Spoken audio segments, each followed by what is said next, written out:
बात कही थी। आपने कहा था, मेरा एक अवतार तुम्हारे ललाट से होगा, जिसे रुद्र नाम से जाना जाएगा। तुम ब्रह्मा सृष्टिकर्ता होगे, भगवान विष्णु जगत का पालन करेंगे और मैं शिव सगुण रुद्र रूप संहार करने वाला होऊंगा।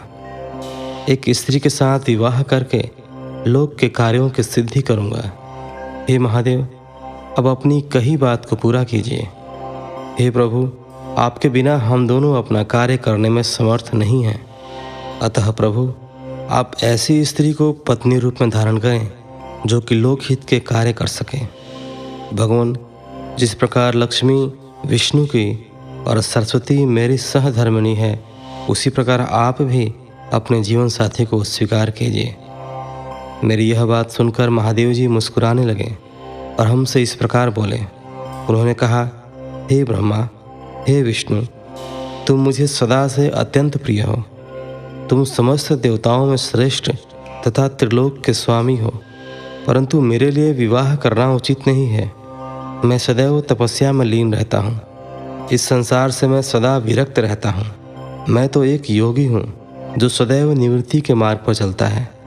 घर गृहस्थी से भला मेरा क्या काम। मैं तो सदैव आत्मरूप हूँ जो माया से दूर है, जिसका शरीर अवधूत है।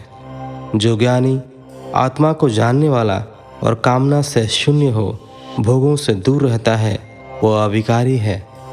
भला उसे संसार में स्त्री से क्या प्रयोजन है।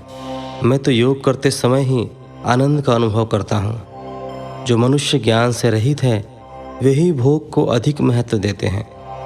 विवाह एक बहुत बड़ा बंधन है, इसलिए मैं विवाह के बंधनों में बंधना नहीं चाहता। आत्मा का चिंतन करने के कारण मेरी लौकिक स्वार्थ में कोई रुचि नहीं है। फिर भी जगत के हित के लिए तुमने जो कहा है वह मैं करूँगा। तुम्हारे कहे अनुसार मैं विवाह अवश्य ही करूँगा, क्योंकि मैं सदा अपने भक्तों के वश में रहता हूँ। परंतु मैं ऐसी स्त्री से विवाह करूँगा जो योगिनी तथा इच्छानुसार रूप धारण करने वाली हो। जब मैं योग साधना करूँ तो वह भी योगिनी हो जाए, और जब मैं कामासक्त हूँ तब वह कामिनी बन जाए। ऐसी स्त्री ही मुझे पत्नी रूप में स्वीकार्य होगी। मैं सदैव शिव चिंतन में लगा रहता हूँ। जो स्त्री मेरे चिंतन में विघ्न डालेगी वह जीवित नहीं रह सकेगी। मैं, विष्णु और ब्रह्मा, हम सभी शिव के अंश हैं, इसलिए हम सदा ही उनका चिंतन करते हैं। उनके चिंतन के लिए मैं बिना विवाह किए रह सकता हूँ। अतः मुझे ऐसी पत्नी प्रदान कीजिए जो मेरे अनुसार ही